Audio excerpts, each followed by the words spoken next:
அன்பர்களே, சென்ற பகுதியிலே உங்களுக்கு ஆடம்பரத்தின் தீமை பற்றி சொல்கிறேன். ராமாயணத்தில் எப்படி சொல்லியிருக்குன்னு சொன்னேன். ஆடம்பரம்னா சில பேரை பற்றி சொல்லுவாங்க. அந்த காலத்துலலாம் சாப்பிட்டுட்டு வாசலில் தான் இலையை போடுவாங்க. ஒரு காலம் வாழையில் சாப்பிடுவாங்க. ஆரோக்கியமான சாப்பாடு, சுட சுட சாப்பாடு. அதை எடுத்து சாப்பிட்ட பிற்பாடு இலையை வீட்டு வாசலில் போடும்.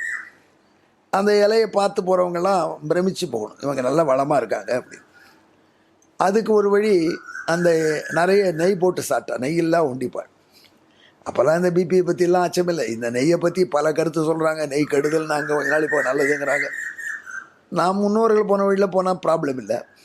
சில பேர் பட்டு என்ன பண்ணுவாங்களாம், சாப்பிட்டு முடித்த உடனே இலையை குப்பையில் போடுறதுக்கு முன்னாடி அதில் கொஞ்சம் விளக்கெண்ணெய் நல்லா தாடி போடுவாங்க. ஏன்னா அது வெயிலில் அந்த இலை கிடக்கிறதே மின்னும். இவ்வளோ நெய் போட்டு சாப்பிட்ருக்காங்க, ரொம்ப வளமானவங்கன்னு மற்றவங்க நினச்சிக்கணும். மற்றவங்கள் நம்மை பற்றி இப்படி நினைக்க வேண்டும் என்பதற்காக செயற்கையான வாழ்க்கையில் வாழும். இதுதான் ஆடம்பரம். இந்த ஆடம்பரம் வந்த தீங்கு எப்படின்னு வால்மீகி ராமாயணத்தில் அழகான நிகழ்ச்சி.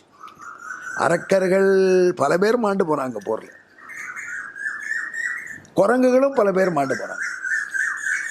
அப்போது இந்திரஜித்து ஒரு அஸ்திரம் போட்டான், பிரம்மாஸ்திரம். அதை போட்டு அனைத்து குரங்குகளும் ராமர் லக்ஷ்மணன் உட்பட விழுந்து போனார்.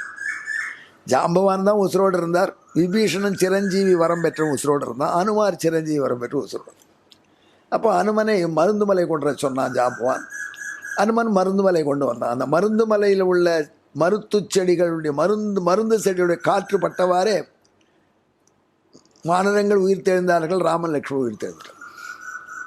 இந்த கதையை கேட்டோடனே நம்ம பகுத்தறிவுவாதி எல்லாம் கிண்டல் அடிப்பார். அவர் சொன்ன பற்றி, ஐயா அங்கே ராட்சசன் தானே போர்க்களத்தில் கடந்திருப்பான், அவனு தானே எழுந்திருப்பான், மறுபடியும் போர் முதலிருந்து தொடங்க வேண்டாமா? அதை மட்டும் கன்வீனியண்ட்டாக விட்டீங்க. இந்த மாதிரி கதை சொன்னால் என்ன அர்த்தம்? அப்படிலாம் இல்லை, கதையே சொல்லலையே வால்மீகி, நடந்தது தானே சொல்கிறார். பொயில் பாடல் பாடினான், பொய்யில்லாத முனிவன்னு கம்பரே பாராட்டுற. நடந்ததே நடந்தபடி சொல்கிற வால்மீகியே இப்படி இங்கே கோட்டை விட்டார் என்ன? இல்லை சுவாமி, ராவணன் பண்ண வேலை அது. அரக்கர் பிணமே போர்க்களத்தில் இல்லை என்று ஒரு எண்ணம் வரணும்னு எப்போ அரக்கர் இறந்து போகிறாங்களோ அவங்களுக்கு கடலில் எரிய சொல்லிட்டான். அவர்களுக்கு நல்ல ஈமச்சடம் கூட பண்ணலை ராவணன். மிலிட்ரியில் எழுந்தால் நம்ம என்ன பாடும் எப்படி பண்ணுறோம், மரியாதை கொடுத்து அவங்கள அடக்கம் பண்ணுறோம். அதெல்லாம் பண்ணணுமா இல்லையா ராவணன்? அவனுக்கு அதெல்லாம் கணம் கிடையாது. அதனால் தன் சுயநலம் மிக்க ராவணன் தனக்காக, தன்னுடைய காமத்துக்காக விருவிட்ட அரக்கர்களுடைய போர் வீரர்களை அப்படியே கடலில் தூக்கி எறிய சொல்லிட்டான். போர்க்களத்தில் அரக்கர் சடலமே கிடையாது. லங்கை டிவி எடுக்கும் படம் எடுத்து பார்த்தா குரங்கு சடலம் தான் இருக்கும். அதை போடுவான் டிவியில். பாருங்கள், குரங்குகளுக்கு பலத்த சேதம், அரக்கர்கள் யாரும் ஆளவில்லை. அந்த செய்தி அரக்கர் வீட்டுக்காரங்களுக்கு தான் தெரியும். வரவே இல்லை, அரக்கம் போகிற இடம் தெரியல, அவங்களுக்கு தான் தெரியும். ஆகையினால தான் அனுமார் மருந்து மலை கொண்டு வந்த பொழுது அன்பர்களே, அங்கே அரக்க சடலம் எதுவும் இல்லை, யாரும் உயிர் பெற்று. இதுதான் ராவணனுடைய ஆடம்பரத்தினாலே ராவணன் போரை இழந்த கதை. எனவே ஆடம்பரம் கூடாது என்று ஆதிகாவியம் நமக்கு எச்சரிக்கிறது. இந்த இன்னொருத்தருக்காக வாழ பழகக்கூடாது. நமக்காக நாம் வாழணும். நாம் நேர்மையாக இருந்தால் தன்னாலேயே மதிப்பார்கள். மதிக்கவில்லை என்றால், இன்றில்லை என்றால் நாளைக்கு மதிப்பார்கள்.